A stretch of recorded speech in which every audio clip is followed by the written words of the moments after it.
아가씨, 이렇게 예민하면 집 못 구해. 이 돈으로는 안전까지 따지면 안 돼. 요즘 뉴스가 문제야. 실제로 전세 사기 그런 거 없어. 이러면서 가스라이팅을 하시거든요. 안녕하세요, 혜윤입니다. 유튜브로는 처음 인사드리네요. 제가 인스타그램을 운영하다 보면 자취생분들께 짧은 컷 영상으로는 다루기 어려운 질문들을 꽤 많이 받아요. 그래서 그런 주제들을 유튜브에서 좀 더 자세히 다뤄본다면 우리 초보 자취생분들 도움되지 않을까 해서 유튜브를 시작하게 되었습니다. 구독 꼭 누르고 지켜봐 주시면 감사하겠습니다. 첫 번째 주제는 가장 많이 질문 주셨던 실전 전세 사기 예방법입니다. 제 소개를 잠깐 하면 저는 11년차 자취생입니다.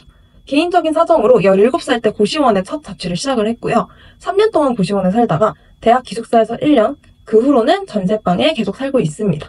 지금 배경이 되는 이 집이 저의 6번째 자취방이자 4번째 전세 자취방입니다.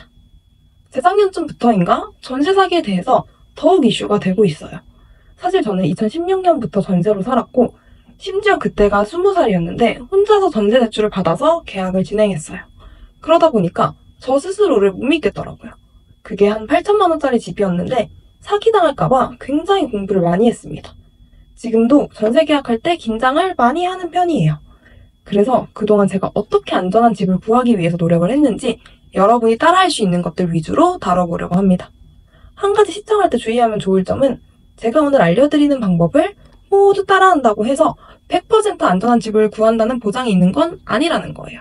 막말로 제가 살고 있는 이 집도 내일 주인이 연락 두절이 된다면 전세 사기 매물이 될 수도 있는 거죠.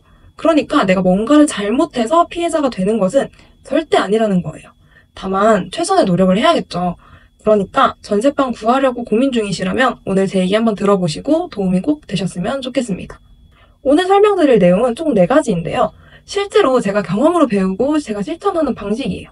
그리고 아무래도 경험을 통해서 나온 거라 어떤 분들은 쟤 좀 오버하는 거 아니야? 라고 생각하실 수도 있어요. 이 영상을 수많은 집주인과 공인중개사가 싫어합니다. 참고로 제가 말하는 조건의 집이 무조건 사기라는 뜻도 전혀 아닙니다. 첫 번째, 공인중개사와의 커뮤니케이션에서 기죽지 않는다. 대부분의 중개사들은 저희 같은 대학생, 사회초년생보다 어른일 경우가 높아요. 그래서 학생분들은 중개사가 하는 말에 휘둘리기가 쉬워요. 저도 그랬고요. 그래서 저는 분명히 1.5룸을 구하러 갔는데 중개사분 말에 휘둘려서 원룸을 계약한 적도 있었고요. 20살 때 혼자 집을 보러 다녔을 때는 정말 유튜브에나 나오는 기상천외한 집도 정말 많이 봤습니다. 옥탑방이었는데 화장실은 1층 가게에 딸린 걸 쓰면 된다는 거예요. 그래서 가게 문이 닫는 주말에는 화장실을 못 쓴다는 겁니다. 2016년이었는데 전세가로 8천만 원 정도 말씀을 드렸었거든요. 그런데 그런 집을 보여주신 거예요. 지금 생각해도 저렴한 동네에서 그렇게 나쁜 금액은 아니었거든요. 그런데 어린 학생에게 안 나가는 집을 팔아먹으려는 그런 꼼수였던 것 같아요. 그런 집만 계속 보여주니까 실제로 저는 판단력이 굉장히 흐려져서 화장실이 집 안에만 있어도 멀쩡한 집처럼 보이더라고요. 결국 고시원보다도 더 최악이었던 투룸을 살게 되었습니다. 그때 당시가 제가 지금까지 살았던 자취방 중에 가장 월 고정비가 많이 들어간 집이기도 해요. 이 최악의 집에 대해서는 다음 영상으로 한번 풀어볼게요. 아무튼 그래서 저는 이제 제가 원하는 조건을 작게 프린트를 해서 가지고 갑니다. 그리고 제 연락처까지 적어서 중개사분들께 나눠드려요. 조건이 맞는 집이 생기면 연락을 달라고 말씀을 드리는 거죠. 그럼 일단 첫인상에서부터 좀 똑부러져 보이는 인상을 줄 수 있어요. 그리고 쉽게 저를 설득하려고 하지 않더라고요. 얘 그냥 어린 학생은 아니구나 이런 인상을 주는 거죠. 물론 커뮤니케이션에서 기죽지 말라고 말씀을 드리는 게 예의를 지키지 말라는 것은 절대 아닙니다. 저 같은 경우는 실제로 정말 노력해주셨는데 그분과 계약까지 가지 못한다면 따로 기프티콘을 챙겨드릴 정도로 그분들의 노고를 높게 사는 편이에요. 그런데 경험상 어린 학생일수록 안 좋은 중개사를 만날 확률이 높아지더라고요. 실제로 제가 그랬습니다. 저도 확실히 직장인이 되고 나서 대우가 달라졌고 부모님과 함께 다니면 훨씬 다르더라고요. 그래서 현실이 안타깝지만 부모님과 함께 집을 볼 수 있다면 그게 정말 간단하게 추천드리는 방식이에요. 그리고 서울시에서 매년 중개사 동행 서비스를 제공하고 있거든요. 이것도 잘 활용하시길 바라겠습니다. 한 가지 더. 저는 전세 사기에 굉장히 예민한 사람이라는 거를 미리 말씀드립니다. 처음에는 이 집이 안전한지 좀 꼬치꼬치 캐물으면 70% 그 정도 되는 중개사분들이 굉장히 피곤한 내색을 비칩니다. 심지어는 아가씨 이렇게 예민하면 지금 못 구해. 이 돈으로는 안전까지 따지면 안 돼. 요즘 뉴스가 문제야. 실제로 전세 사기 그런 거 없어. 이러면서 가스라이팅을 하시거든요. 제가 실제로 들어본 말입니다. 그러면 그분들이랑 감정 싸움 하실 필요 없어요. 저는 제 가족이 전세 사기를 당해서 제가 좀 예민한 편이에요. 라고 딱 잘라서 말씀을 드리면 그 이후로는 더 말은 못 하더라고요. 그리고 서울에서 전세집 구하면 일단 1억 이상이 대부분이잖아요. 그 큰 돈을 생판 모르는 사람에게 거래를 하는 건데 예민하지 않은 사람이 어디 있나요? 저는 사실 이런 태도를 가진 중개사는 아예 거르는 것도 하나의 방식이라고 생각해요. 혜윤님, 근데 매물은 마음에 들어요. 어쩌죠? 그러면 네이버 부동산에 그 매물을 한번 검색해보세요. 그러면 나오기도 하거든요. 그때 그 매물을 다루는 다른 중개사무소에 연락을 하시면 됩니다. 두 번째, 저는 조금이라도 위험 요소가 있는 집은 구경조차 하지 않습니다. 예를 들면 융자가 조금이라도 있어도 저는 아예 보지를 않고요. 신축 첫 입주도 보지 않습니다. 이런 경우를 한번 들어보셨을 거예요. 오피스텔을 건축을 했는데 아직 집주인은 나타나지 않은 거예요. 그래서 건축주가 직접 분양을 하고 내가 입주해 있는 동안 새로운 주인을 구하겠다. 그런데 알고 보니까 갭 투자였고 집을 나가려고 보니까 집주인이 바뀌어서 안전을 보호받을 수 없다. 이런 기사나 사연을 주위에서 몇 번 봤거든요.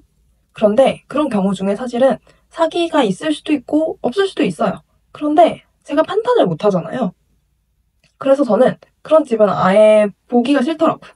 그래서 저는 중개사분께 집을 소개해달라고 말씀드릴 때 이런 집은 소개해주시지 않으셔도 돼요. 그냥 안 볼게요 라고 말씀을 드립니다.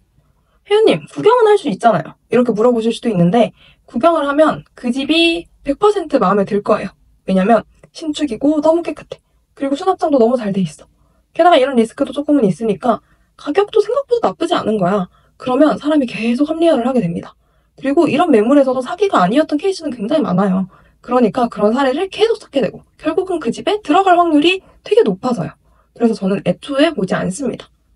위에서 말한 케이스뿐만 아니라 보증보험이 안 된다, 전입신고가 불가능한 매물이다, 이런 위험 요소가 있는 집은 구경을 하지 않습니다.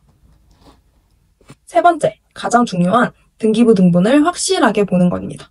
여기서 중요한 건요, 공인중개사에서 등기부 등본을 한번 보여줄 거예요.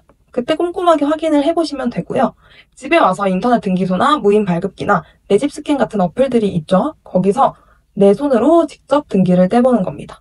이때 중개사가 프린트해준 등본과 내가 직접 뗀 등본이 다르다면 뒤도 돌아보지 않고 그 집은 버리시면 됩니다. 이런 경우는 지능적으로 사기를 치는 경우예요.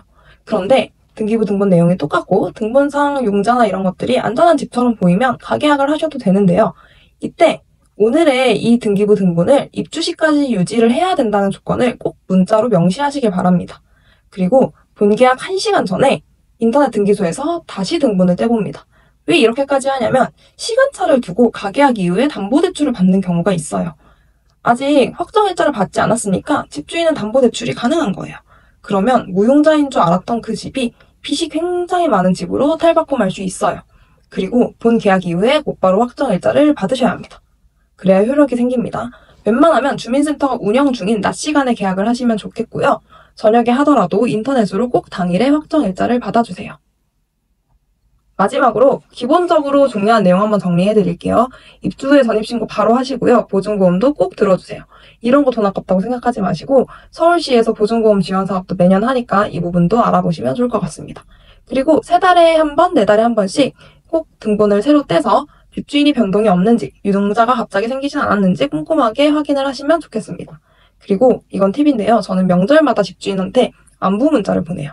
연락이 잘 되고 있는지 확인을 해보는 거죠. 등기부 등본을 보는 방법은 또 다른 영상에서 한번 다뤄보도록 하겠습니다. 꼭 구독하고 기다려주세요. 오늘 이렇게 간단하게 전세 사기를 예방할 수 있는 4가지 방법을 말씀드렸습니다.